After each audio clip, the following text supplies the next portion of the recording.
Hello दोस्तों, welcome all. सबका स्वागत है मेरे चैनल में। हमने स्टार्ट की है एक नई नई रिवीजन सीरीज और हम चाहते हैं कि आप अपने बोर्ड्स में पूरे के पूरे 40 नंबर फोड़ें। तो मैं बहुत जल्दी जल्दी ये एक रिवीजन सीरीज स्टार्ट कर रहा हूं जिसमें मैं सारे चैप्टर बोर्ड के कवर करूंगा, जैसे कि staffing, directing, controlling, financial management, market और उसके बाद हमारा आखिरी कंज्यूमर बिहेवियर। ठीक है, ये सारे चैप्टर का मैं रिवीजन कराऊंगा।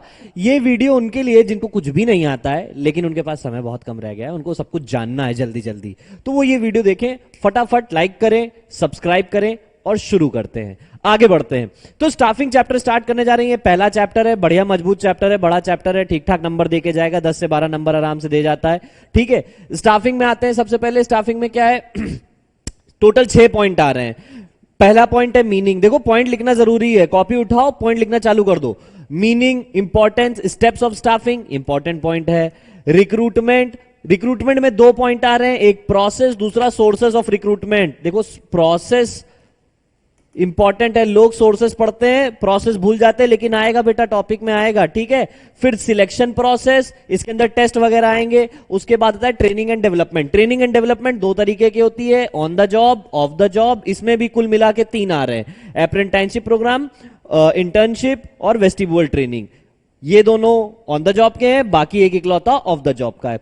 टोटल 6 पॉइंट है। मैं हट जा रहा हूं, पॉज करके फटाफट लिख लेना, आगे बढ़ते हैं। तो सबसे पहला पॉइंट आ रहा है मीनिंग। 2 पॉइंट में मीनिंग की डेफिनेशन, मीनिंग सब खत्म हो जाएगा। सबसे पहले सिंपली स्टाफिंग होता क्या है? लोगों को काम पे रखना है, स्टाफ रखना है। स्टाफिंग को तोड़ोगे तो क्या निकल के आता है? स्टाफ निकल के आता है। स्टाफ मतलब वो लोग जो मेरे लिए काम करने वाले हैं, ऑर्गेनाइजेशन के लिए काम करेंगे। तो स्टाफिंग क्या होता है? पुटिंग पीपल टू जॉब्स, लोगों को उठा के काम पे रखना। अब ऐसे ही काम पे नहीं रख दिया जाता है, पहले एक ऑर्गेनाइजेशन स्ट्रक्चर तैयार होता है। देखो, समझो मेरी बात, पहले मेरी बात समझो। क्या कह रहा है? सीईओ है एक कंपनी का, उसने 3 डिपार्टमेंट बनाए। ये हो गए फंक्शंस ऑफ ऑर्गेनाइजेशन कि भैया परचेज होगा, फाइनेंस होगा, मार्केटिंग होगा, 3 डिपार्टमेंट है। अब ये सब हेड है अपने अपने, इसके अंदर 2 और डिपार्टमेंट आए, इसके अंदर 2 और आए, इसके अंदर 2 और आए। A B C D E F, समझिएगा। अब हर एक मैनेजर, जैसे एक मैनेजर है तो इसके अंदर 1 2 3 4, इस तरीके से हर एक के अंदर 4 और इंडिविजुअल आ रहे हैं। तो अब ये क्या है? ये है ढांचा मेरी ऑर्गेनाइजेशन का। इसी को बोलते हैं, जो पिछले चैप्टर में पढ़ा था, जो कि भूल चुके हैं, वो था क्या? Organisation structure. अब ऑर्गेनाइजेशन स्ट्रक्चर तैयार हो गया, स्केलेटन तैयार हो गया मेरी ऑर्गेनाइजेशन का। क्या काम चल जाएगा? नहीं। अब भैया लोगों को भरना चालू करो। परचेज मैनेजर चाहिए, फाइनेंस मैनेजर चाहिए, मार्केटिंग मैनेजर चाहिए, फिर इनके नीचे अलग अलग लोग और डिपार्टमेंट में काम कर रहे हैं, फिर जूनियर मैनेजर, फिर सुपीरियर सबऑर्डिनेट्स और चाहिए होंगे हर एक मैनेजर को। तो ये सारा पहले हमने ऑर्गेनाइजेशन स्ट्रक्चर तैयार किया।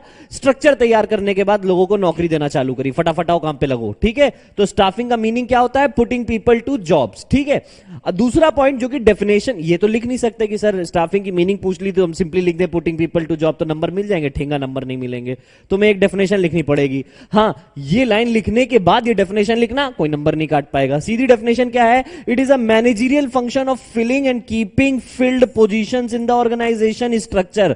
2 पॉइंट में तोड़ दो उनके लिए जिनको ये भी याद करने में तकलीफ हो रही है। चुपचाप पहले तो ये है managerial function of filling and keeping filled, पहला पॉइंट। दूसरा, positions in the organisation structure. एक ऐसा, एक, अब देखो जाहिर सी बात है, एक ऐसा फंक्शन जिसमें मैनेजर जो है वो क्या कर रहा है? मैनेजर ये देख रहा है कि भाई परचेज डिपार्टमेंट में परचेज मैनेजर रहे, फाइनेंस में फाइनेंस रहे, मार्केटिंग में मार्केटिंग, उसके नीचे सपोज करो ये ए की प्लेस पे बी की प्लेस पे बी है, ए की प्लेस पे ए है। ये देखना, अगर इनमें से कोई भी एक बंदा काम पे नहीं आया या छोड़ के चला गया नौकरी, तो भाई हमारे काम के तो काम लग जाएंगे। इसलिए हमें क्या करना होता है? स्टाफिंग फंक्शन बहुत ध्यान से फुलफिल करना होता है कि हमें ये देखना है भाई, अब सीईओ खुद आके तो उसकी नौकरी करेगा नहीं, फाइनेंस मैनेजर खुद आके उसकी तो नौकरी करेगा नहीं। तो एक अच्छा मैनेजरियल फंक्शन स्टाफिंग ये कहता है, और एक अच्छा मैनेजर यही होता है कि वो हमेशा ध्यान में रखे कि कभी भी हमारे यहां नौकरी के लिए जगह खाली ना रहे। Keeping filled the position in the organisation, filling and keeping filled, भरी रहे और हमेशा ध्यान रहे इस चीज में। आगे बढ़ते हैं। क्यों? क्योंकि अगर कोई नौकरी छोड़ के गया तो कौन काम करेगा? तुम कि हम? तो याद रखना कि हमेशा नौकरी के लिए जगह बनी रहे और वो इस सिचुएशन में कोई भी खाली ना रहे। आगे बढ़ते हैं, 2 पॉइंट हो गए। अब आता है इंपॉर्टेंस। भैया स्टाफिंग क्यों जरूरी है? भाई यार ऐसी ऐसी बात हो गई, ऑर्गेनाइजेशन चलाने के जैसे खाना, मतलब जिंदगी के लिए खाना खाना जरूरी है, इस तरीके से ऑर्गेनाइजेशन के लिए स्टाफ जरूरी है। सारा काम अकेले आदमी थोड़ी करेगा, अंबानी खुद थोड़ी करता है, 2.5 लाख लोगों को ऐसे ही थोड़ी रखा हुआ है उसने। तो यहां पर क्या है इंपॉर्टेंस? सबसे पहली चीज आत्मा की बात हो गई भाई, चुपचाप आप इंपॉर्टेंस ऐसे समझ लीजिए। अब इसको तोड़ दिया गया है, 4 इंग्लिश माध्यम में तोड़ दिया गया, अंग्रेजी कर दी गई इसके साथ।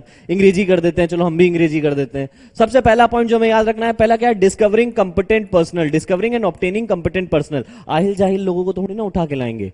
मैनेजर क्या करता है, किसी भी कंपनी में अप्लाई करोगे तो वो पहले तुम्हारी क्वालिफिकेशंस देखता है, फिर तुमसे 70 सवाल पूछता है, फिर इंटरव्यू लेता, टेस्ट लेता है, फिर इंटरव्यू लेगा, इंटरव्यू लेने के बाद टेस्ट लेगा कि तुम्हारा किसमें क्या, किस तरीके का तुम्हारा बैकग्राउंड है, सब चेक कराएगा, उसके बाद कहीं नौकरी देता है। तो इससे ये पता चलता है कि भाई कोई भी इतनी इतनी मेहनत करके अगर नौकरी पा रहा है तो जाहिर सी बात है काबिल होगा। ऐसा ही नहीं, यूं ही नहीं रजनीगंधा बन जाता, रजनीगंधा बनने के लिए बहुत टाइम लगता है, इसीलिए ऐसा ही नहीं नौकरी मिल जाती है, बहुत मेहनत करनी पड़ती है। आगे बढ़ते हैं, discovering and obtaining competent personal, पहली चीज स्टाफिंग से फुलफिल होता है। दूसरा होता है higher performance by putting right person and right job. मतलब क्या है, अगर मैं चाहता हूं कि मेरी ऑर्गेनाइजेशन में दबा के काम हो, दबा के आउटपुट निकले, तो हमें क्या करना होगा? सही जगह पे सही लोगों को रखना होगा। अब फाइनेंस मैनेजर है, फाइनेंस मैनेजर को जाहिर सी बात है फाइनेंस की पूरी नॉलेज होनी चाहिए। अब मैं फाइनेंस मैनेजर की जगह परचेज वाले मैनेजर को रख दूंगा, वो तुम फाइनेंस संभालो, संभाल लेगा? नहीं संभालेगा, उल्टा खराब कर देगा। तो हायर परफॉर्मेंस कब निकलेगी? जब सही जगह सही लोगों को रखें। दूसरा पॉइंट। तीसरा point, ensures continuous survival and growth. अगर एक बात बताओ, एक ऑर्गेनाइजेशन में लगातार लोग आ रहे हैं, जा रहे हैं, आ रहे हैं, जा रहे हैं, अगर दुकान पर भीड़ लगी है तो मतलब दुकान चल रही है, कि दुकान पर भीड़ नहीं लगी है तब दुकान चल रही है। जाहिर सी बात है, it ensures continuous survival and growth. मतलब क्या है कि अगर लगातार लोग तुम्हारे एम्प्लॉय हो रहे हैं, तुम भैया सर्वाइव कर रहे हो, ग्रो कर रहे हो, अच्छी बात है। आगे बढ़ते हैं, ensures optimum utilisation of resources. अच्छा, ये रिसोर्सेज यहां पर क्या बोला गया है? रिसोर्सेज हो गया हमारा ह्यूमन रिसोर्स, एचआर, ये हो गया। ऑप्टिमम यूटिलाइजेशन ऑफ रिसोर्स का मतलब समझो क्या हो गया, कि अच्छी तरीके से यूटिलाइजेशन कब होगा? जब जितनी जरूरत है उतने लोग हो और जरूरत से ज्यादा लोग ना हो। ठीक है, तो सबसे पहला चीज क्या होता है? अवॉइडिंग ओवरमैनिंग।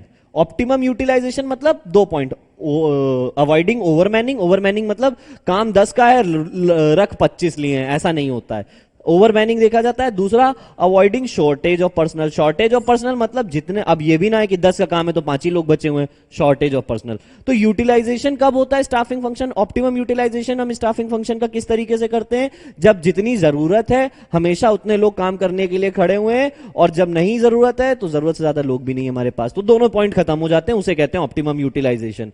ये हो गया हमारा इंपॉर्टेंस। आगे बढ़ते हैं नेक्स्ट टॉपिक पे, पीछे आइए फटाफट, देखिए पीछे क्या है भैया। मीनिंग हो गया, इंपॉर्टेंस हो गया, स्टाफिंग के स्टेप्स पे आते हैं। चाहो ना चाहो, चाहो ना चाहो, ये क्वेश्चन आएगा ही आएगा। ठीक है, आगे बढ़ते हैं, आगे बढ़ते हैं। Staffing process. स्टाफिंग प्रोसेस भाई देखो, ऐसे जुबान में एकदम रट जाना चाहिए, हृदय में उतर जाना चाहिए। बंदी की फोटो हटा लो फोन से और स्टाफिंग प्रोसेस लगा लो, यही आएगा। देखो, नंबर दे के जाएगा भाई, नंबर दे जाएगा तो बंदी भी आ जाएगी, नंबर नहीं आएगा ना बंदी आएगी, ना नौकरी आएगी, ना कुछ आएगा। लड़कों से खास तौर पर से मेरी ये रिक्वेस्ट है। आगे बढ़ते हैं, कितने पॉइंट है? 8 पॉइंट है। मैं 8 पॉइंट रटवाऊंगा और 8 पॉइंट के कीवर्ड्स बताऊंगा। मतलब अगर ये पॉइंट याद है और कीवर्ड्स याद है तो तुम सबकी नैया बड़े आराम से पार है। आगे बढ़ते हैं, सबसे पहली चीज एस्टिमेटिंग मैन पावर रिक्वायरमेंट। भाई मैंने यहां पर एक चीज बनाई थी, क्या बनाई थी? ये एक ऑर्गेनाइजेशन स्ट्रक्चर बनाया था। अब तुम ऑर्गेनाइजेशन स्ट्रक्चर बनाते ही देख लोगे कि भैया 1 2 3 तो बड़े मैनेजर चाहिए, फिर 3 के नीचे 2 2 और छोटे चाहिए, उनके नीचे 4 4 और हैं। तो इस तरीके से तुमने पहले ही देख लिया कि तुम्हें कितने लोगों की जरूरत है। Estimating number of man power required मतलब क्या? Number of individual required for a job. ये हमें पहले ही से हमने पता कर लिया है। उसके बाद नंबर ऑफ एम्प्लॉइज, ठीक, पहला कीवर्ड। दूसरा क्या है? रिक्रूटमेंट। भाई रिक्रूटमेंट का मतलब क्या होता है? रिक्रूटमेंट का मतलब होता है inviting applicants to the job. लोगों को बुलाना, आओ भैया हमारे यहां नौकरी कर लो। इनवाइटिंग एप्लीकेंट्स या एप्लीकेशंस फॉर द जॉब। भाई देखो लिखा होता ना, लड़के चाहिए, नौकरी करनी है, 10,000 रुपए मिलेगा, 15,000 ऐसे पोस्टर लगे होते हैं। वो क्या होता है? वो रिक्रूटमेंट होता है। अगला कह रहा हो मेरे घर पे नौकरियां लगी हुई हैं, इसको कर लो आके, फटाफट कहते हैं सिलेक्शन।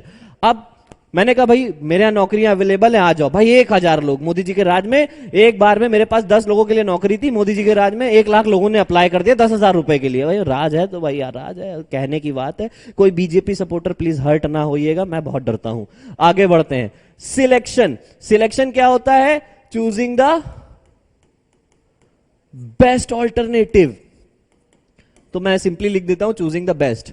भाई जैसे हम लोग नहीं होता है कि पूरे ग्रुप में जो सबसे अच्छा लग रहा होता है उसी से बात करते हैं, या जो सबसे अच्छी लड़की लग रही होती है उसी से कॉपी मांगते हैं। इसी तरीके से सिलेक्शन भी होता है कि भाई पूरी कॉपी लिखा पढ़ी कर ली हमने कि यार इसका एमबीए भी है, इसने हार्वर्ड से एमबीए भी कर रखा है, अगले के पास 5 साल का क्या बोलते हैं एक्सपीरियंस भी है, तब जाके इसको सिलेक्ट करेंगे। इसका टेस्ट भी ले लिया, इसने इंटरव्यू भी बीट कर दिया है। तो हमने क्या किया? रिक्रूटमेंट किया। पहले तो एप्लीकेशन मंगा ली, 1000 एप्लीकेशन, लाखों एप्लीकेशन आ गई, लेकिन जरूरत भाई 10-15 लोगों की थी। तो हमने क्या किया? लोगों को हटाना, छटनी चालू कर दी। तो वो क्या है? सिलेक्शन। इसीलिए रिक्रूटमेंट क्या है? रिक्रूटमेंट एक पॉजिटिव प्रोसेस है। रिक्रूटमेंट क्या होता है? एक पॉजिटिव प्रोसेस होता है। और सिलेक्शन क्या होता है? एक नेगेटिव प्रोसेस होता है। ठीक है? जब सरकारी नौकरी के फॉर्म आते हैं तो सब भरते हैं, लेकिन जब रिजल्ट आता है तो कुछ ही का आता है। आगे बढ़ते हैं। Placement and orientation. तो भाई मैं दोनों वर्ड को तोड़ देता हूं। प्लेसमेंट मतलब क्या? जॉब प्लेस या जॉब पोजीशन, ऐसे समझना। अब जैसे मैंने तुम्हें प्लेसमेंट हुआ है, तुमने टेस्ट वेस्ट दे दिया, हमने तुम्हें रखा है परचेज डिपार्टमेंट में, तो तुम एज अ परचेज मैनेजर हो। ये क्या है? तुम्हारा प्लेसमेंट हुआ है फलानी कंपनी में परचेज मैनेजर। तो ये क्या है? Job position. प्लेसमेंट माने जॉब पोजीशन। और ओरिएंटेशन मतलब मिली जुली बातें। भाई सोशलाइजेशन करना जरूरी है, दोस्ती यारी निभाना भी जरूरी है। बिना दोस्ती यारी कैसे संगति खराब करेंगे हम अपनी, तो वो भी तो जरूरी है। तो हम क्या करते हैं? ऑर्गेनाइजेशन रूल्स एंड रेगुलेशंस के बारे में बताती हैं। इसी तरीके से ऑर्गेनाइजेशन ये भी कहती है कि ये आपके फलाने मैनेजर हैं, ये आपके जूनियर हैं, आपको इनको रिपोर्ट करना है, इनसे क्या बोलते हैं, आप इनको अकाउंटेबल हैं, ये लोग आपको अकाउंटेबल हैं, ये सारी बातें। तो ये क्या था? ओरिएंटेशन कहता है it is a process of familiarization. क्या होता है? Process of familiarization. Note copy उठा के लिख लो, नहीं घंटा किसी को कुछ याद नहीं होने वाला है। मेरा पढ़ाया पढ़ाया सब बर्बाद हो जाएगा। आगे बढ़ते हैं, फिर से आते हैं, फिर से पांचों पॉइंट। पहले number of man power required, कितने लोगों की जरूरत है। इन एप्लीकेशन मंगा लिया हो भैया, नौकरी डालो। सिलेक्ट करना, छटनी चालू करी, selection, choosing the best alternative. फिर जो अच्छे लगे अलग अलग जॉब पोजीशंस दी और सबको मिलनी कराई सबकी कि भैया ये तुम्हारे मैनेजर, ये जूनियर, रूल्स रेगुलेशन से अवगत कराया, पॉलिसीज के बारे में बताया, कंपनी सारी चीजें। अब जॉब पोजीशन भी दे दी है, फैमिलराइजेशन भी हो गया, लेकिन ऐसे ही तुरंत अगले दिन नौकरी भी बुला लेंगे? नहीं भैया, पहले काम सिखाना पड़ता है। तुम चाहे किसी भी पोस्ट के लिए जाओ, चाहे किसी भी नौकरी में जाओ, चाहे सरकारी हो, चाहे प्राइवेट हो, चाहे जूनियर पोस्ट पे जाओ, चाहे सीनियर पोस्ट पे जाओ, 1 हफ्ते से लेके 1 साल तक की ट्रेनिंग प्रोवाइड होगी, जैसे तुम्हारी नौकरी। तो ट्रेनिंग एंड डेवलपमेंट, क्या मीनिंग होता है ट्रेनिंग एंड डेवलपमेंट का? ट्रेनिंग मतलब क्या होता है? Imparting knowledge, skills related to job. यहां पर की टर्म क्या है? Imparting knowledge, skills related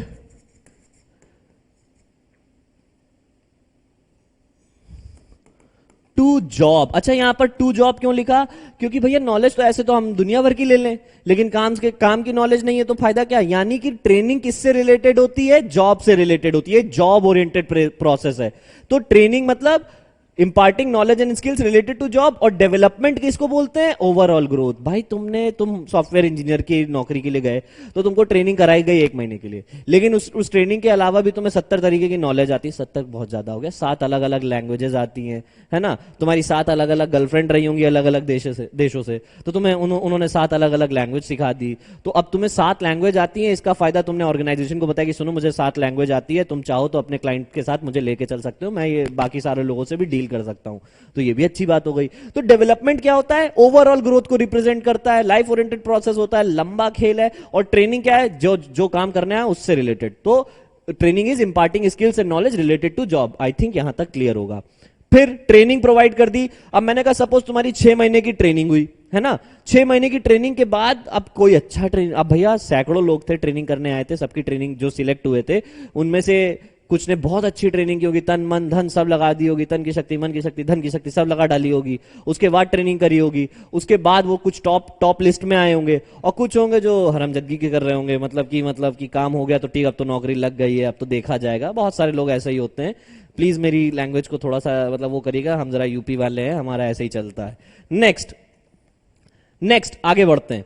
performance appraisal. Performance appraisal क्या होता है? अब देखो, imparting knowledge and skills related to job हो गया।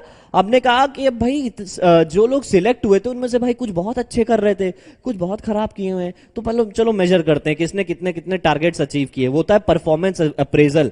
मतलब क्या होता है? इंग्लिश में बोलते हैं इवैल्यूएटिंग द परफॉर्मेंस।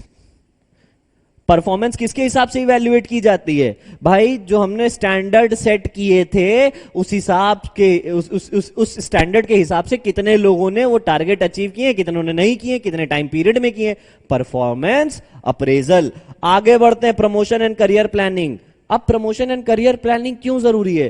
किसी भी जगह जाओगे, है ना, किसी भी जगह जाओगे और कहोगे कि भैया नौकरी करने जा रहे हैं, वो हम कहेंगे हम तुमसे 5 साल का बॉन्ड भरवा रहे हैं, तो तुम ये पूछोगे कि 5 साल तो ठीक है भाई साहब, लेकिन इन 5 साल में हम क्या इसी पोस्ट पे रहेंगे कि आगे भी जाएंगे? तो promotion and career planning company को भी बताना जरूरी होता है। कंपनी ना क्या करती है, आप किसी भी नौकरी पे जाओगे तो वो आपके टारगेट सेट करेंगे कि जैसे जैसे आप ये गोल्स अचीव करते जाएंगे आपका प्रमोशन होता चला जाएगा।